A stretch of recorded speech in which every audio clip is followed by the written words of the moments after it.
We're going to have a look at God's Word together, and today we begin a new series, and we're going to look at the Book of Ruth. It's one of only two books in the Bible that is named after women, so the other one being Esther. I knew I'd get a very immediate response. You'll find the book, it's in the Old Testament, it's between the Book of Judges and the Book of Samuel.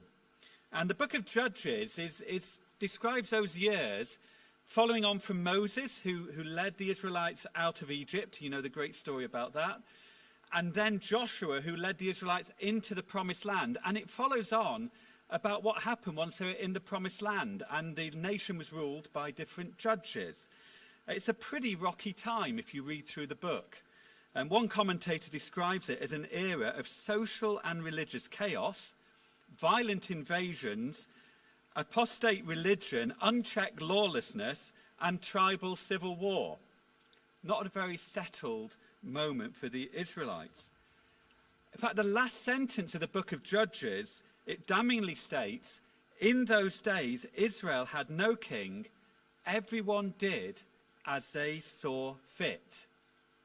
Everyone did as they saw fit. So Ruth comes. It's in the period of the Judges, coming towards the end of that period, but still in the period of the Judges. And the book in our Bibles is put before the book of Samuel. And Samuel is the story of Israel appointing its first kings. You have King Saul, and then Israel's greatest king, King David. And Ruth bridges that gap between those two accounts of the history of the Israelites. Ruth is many people's favourite book in the Bible. Is it anyone's favourite book here?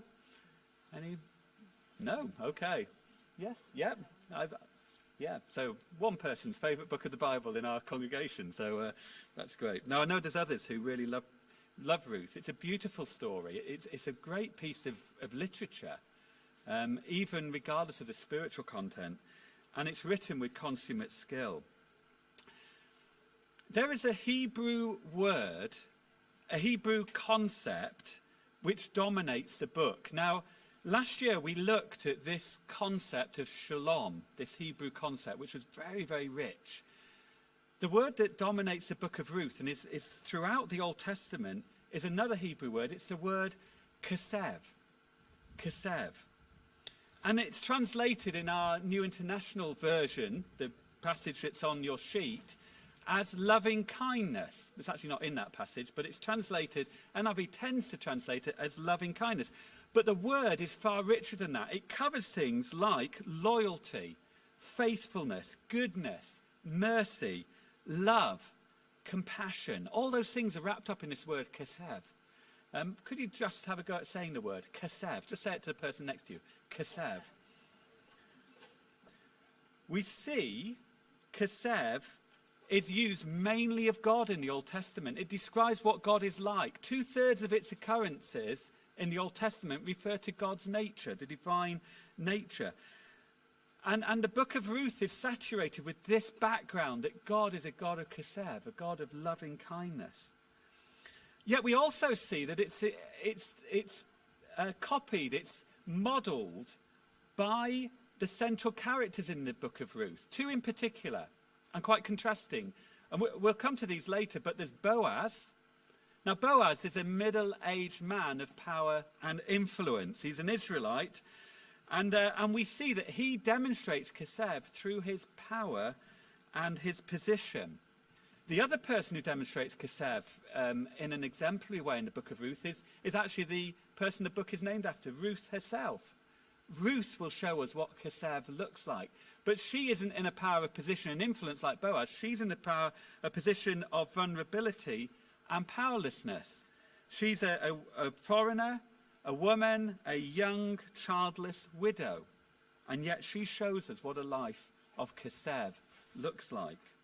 There's interesting parallels, I think, with Ruth's story, what Ruth does here, and the story Jesus told of the Good Samaritan, where a foreigner, an outsider from a hated and mistrusted nation, shows God's people how God's people should be living. That's what Ruth does for us. One other thing to say about the book is it explains the lineage of King David. This is a spoiler alert, I'm afraid. If you don't know the story, I'm going to tell you the last few lines, because it reveals right at the end that Ruth is David's great-grandmother. She is in the royal line, and yet she is a Moabite. And the history of the Moabites and the history of the Israelites is quite a rocky history. The Moabites didn't welcome the Israelites when they were going towards the Promised Land. And there was explicit command in the law that they were to not allowed in the assembly of God's people to the 10th generation. There's various accounts of attacks against each other. And some terrible accounts of genocidal attacks on both sides. These were a hated people by the Israelites for a lot of their history, joint history together. And yet it's a Moabite who is included in God's plans and purposes and becomes central in what God is wanting to do in bringing his kingdom to the world. As with many stories in the Bible, society was thoroughly patriarchal. Women could only survive at that time through male protection and male provision. So whether that was through their fathers or through their husbands, or if there were neither fathers nor husbands, through their sons, this was how women were able to survive. And remember that as we read the story this morning. But what we find in Ruth is actually women are right at the center of the story. Naomi, first of all, and then Ruth herself. And they're at the center of showing us what Chesed, God's loving kindness, looks like. I would just say as well that some commentators, and quite well-respected commentators, do wonder if this was written by a woman. Very little of the Bible is written by women. But actually there's a speculation, although there's not hard evidence for that. Let's have a quick look then at our opening passage. And I want to read to you, and it's on the sheet, the first couple of verses. And it says this: "In the days when the judges ruled, there was a famine in the land. So a man from Bethlehem in Judah, together with his wife and 2 sons, went to live for a while in the country of Moab. The man's name was Elimelech, his wife's name was Naomi, and the names of his 2 sons were Mahlon and Kilian. They were Ephrathites from Bethlehem, Judah, and they went to Moab and lived there." The scene's set. There's a famine in the land, even in Bethlehem. The word Bethlehem is translated literally house of bread, because it was a very fertile place. And we know that wheat, barley, olives, almonds, grapes, they grew plentifully around Bethlehem. Yet there's a famine there. And the fact there was a famine, even in Bethlehem, would have been understood as a sign of God's judgment on his people. That's how people would have seen this. A sign of his displeasure at their disobedience. It says, in the days when the judges ruled, there was a famine in the land. Those two things are connected, because actually Israel, this new nation, is not keeping its deal with God. So this Israelite called Elimelech takes his family and he goes to live in a foreign land in Moab. And presumably things were at a better stage of relationships between the Israelites and the Moabites at this time for him to be able to do that. Some commentators and preachers will often preach on this passage, saying that this was a sign of disobedience. And I've heard this said. This is a sign of actually stepping outside of God's land and stepping outside of God's protection. And a big point is made of that. And the consequences of doing so are dire. And if you step outside the church or you step outside of Jesus, then the consequences will be dire for you. That's sometimes how this is preached. It doesn't say so in the text. I'm not sure that is what the text wants us to follow. The text is neutral for us. It just reports what has happened. What it does tell us is a few names. The first name is the name Elimelech. Elimelech very simply translates, God is my king. And this seems to me to be a very positive statement. Here we have, in the middle of all the rottenness of Israel at the time, that there is a man and a family seeking to live faithfully and obediently to the Lord. And that has been true of every generation, hasn't it? We go back to the to the Nazis in Germany, we go back to Stalin's Russia. There has always been, within these really bad situations, people who have sought to live faithfully to the Lord. And I wonder if that name suggests that here is a man and his family who in the midst of all this rottenness are seeking to live faithfully to serve their God. His wife is called Naomi. We'll come to this a bit more next week. Naomi comes from the word pleasant, lovely, delightful. And she will comment on her own name in the passage we look at next week. And then we have 2 children. Now, just something to remember from the sermon. Do not name your children Marlon and Killian. We're not quite sure what the names mean. It's not 100% certain, but it is thought by most scholars that the word Marlon has something to do with sickness, sickly, and even weakling. So you name a child Weakling.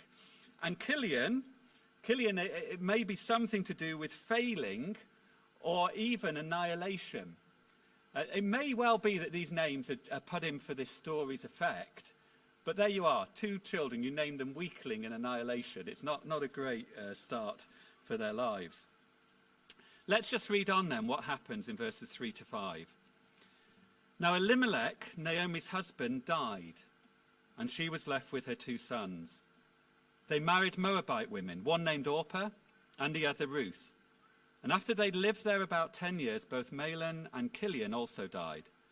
And Naomi was left without her 2 sons and her husband. In 3 brief, terse verses, Naomi's life is completely unhinged. First, her husband dies, very young, not at the age you would hope he would live to. Then her 2 sons fail to produce children. It doesn't say this explicitly, but that's the implicit message here. 10 years of marriage, she still has no grandchildren. And we're going to see later on in the story that this would have brought stigma and shame in the cruelty of the world in which she lived upon Naomi. No grandchildren, no heirs would have been devastating to Naomi. And then finally in verse 5, it tells us Mahlon and Killian also died. Again, tragically young, ahead of time. And it says Naomi was left without her 2 sons and a husband.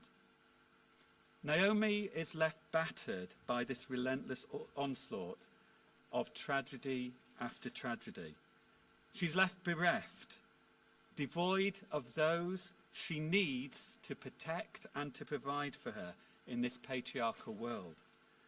Phyllis Tribble writes, "From wife to widow, from mother to no mother, this woman is stripped of all her identity. The security of husband and children, which a male-dominated culture affords to women, is hers no longer. The definition of worth by which it values the female applies to her no more. She stands alone, isolated, and all that she's lived for up to this point and found her value in is stripped away from her." In fact, the text itself doesn't even name her in verse 5. The NIV's put a name in. The text itself actually says both Mahlon and Killian also died, and it says, and the woman was left without her 2 sons and a husband. It's interesting. It's almost like the writer here wants to show us that her identity is totally unhinged, totally gone by what has happened. She has nothing left. That is how she would have felt, and that would have been the very real experience for her. But the final verse we have in our passage this morning brings a faint glimmer of hope. Let me read verse 6. When Naomi heard in Moab that the Lord had come to the aid of his people by providing food for them, she and her daughters-in-law prepared to return home for them. I want to say that the experience that Naomi had is sadly not unique to Naomi. There are those around our world who've had to flee homes and family due to conflicts, due to famine, due to persecution, who have experienced things like Naomi experienced. There are those who have lost spouses and children through devastating illness and accidents, as some of us know firsthand. There was that dreadful accident last year on the A40 where 4 members of a Christian family died in a car accident, leaving one father and the youngest daughter alive. The dad, Josh Powell, described afterwards of an abundance of loss. Naomi isn't just an historic story, it's a story that is happening over and over again in our world. Naomi's life is utterly shattered, torn apart, but sadly our world knows many Naomis. And yet we have this slight ray of hope coming at the end of this introduction, where it talks about the Lord coming to the aid of his people. And maybe, just maybe for Naomi, the Lord in his loving kindness, in his Chesed, will actually look out for her in her desperation. And we're invited in these opening verses to think, what is God going to do here for this desperately situated woman? What is God going to do for Naomi? Is God's Chesed going to come through for her? So I want to say, remember the word Chesed. That's going to be really important as we look through the book of Ruth. God's loving kindness to us, but also, can we show Chesed to other people? We are called to be a people that reflect God's nature, to show Chesed to others, loving kindness to others. We'll see Ruth and Boaz will do that. They will show us what it is to live a life of loving kindness. And it begs the question, who should we be showing Chesed to ourselves? Who's around us in our circle of those that we know who actually need God's loving kindness shown to them at this point? Who are the most bruised and the most vulnerable, the most destitute? Who is in need of being shown loving kindness to today? There are many Naomis around us, people broken in pieces by things they've experienced, tragedies that have happened to them. And I think there are limitless opportunities where we can show God's loving kindness, God's Chesed to others. According to the World Food Programme, tonight, over 600 million people will go to bed hungry in our world. 135 million people in our world currently suffer from acute food shortage. Even in the UK, and these figures are a few years old, this is pre-COVID figures. In the UK, 5% of the UK population, 5%, suffer from moderate or severe food insecurity, with almost 1 million suffering from severe food insecurity in the UK. And that figure will have gone up with COVID. According to the UN High Commissioner for Refugees, 82 million people around our world are displaced from their homes, largely because of conflict. It's the highest number ever on record of people displaced from their homes, ever since records began. 82 million people, many of whom are living in camps or makeshift shelters. Many of those are under 18. And then there are those around us whose lives have been torn by loss, by illness, by breakdown of relationships, by mental health challenges. There are many Naomis.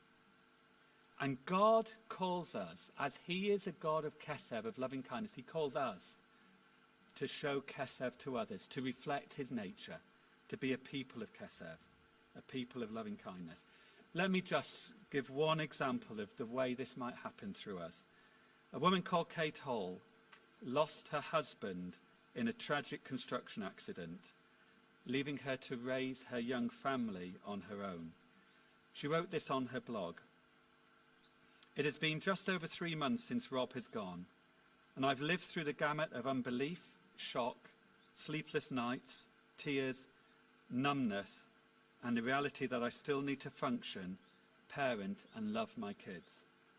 I have had the unmatched support of a family who will fly to Africa to get me, let me live with them, and bend over to push my son on a tricycle for the 1000th time. Then there's been the financial love given to me by friends, family, and those who I've never met. I also know I can't understand the question why. I doubt I will ever be able to understand such mystery. But I can say that I've never identified with Christ in his sufferings more than at this time. God has shown himself as a God of compassion to me, even in this darkest of nights, in ways that I am unable to express clearly, so I won't. All I can say is that comfort has been tangible and not of my making. That's one woman's experience. And in that story, she talked about the kindness of others. That's what God calls us to do. God in his loving kindness never forgets us, but actually, the way he reaches to us so often is through the loving kindness that God's people show to us in our desperation. God is a God of Chesed, and he calls us to be a people of Chesed, of loving kindness.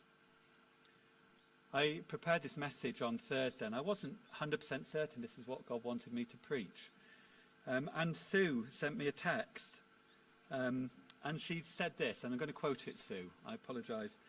It says, "Please can you weigh something for me? Think I've had a word from God that God is going to enlarge hearts to equip the church to show his love to a lost and hurting world." That's spot on, isn't it, to what we're talking about this morning? God is going to enlarge our hearts to show his love, his Chesed, to a lost and hurting world. God is calling us. Just have a think about those people God is calling you to show Chesed to today. God is calling us to be a people that model this, that show God's love over and over again, that live a life of loving kindness and help those who are going through the experiences of Naomi in our world.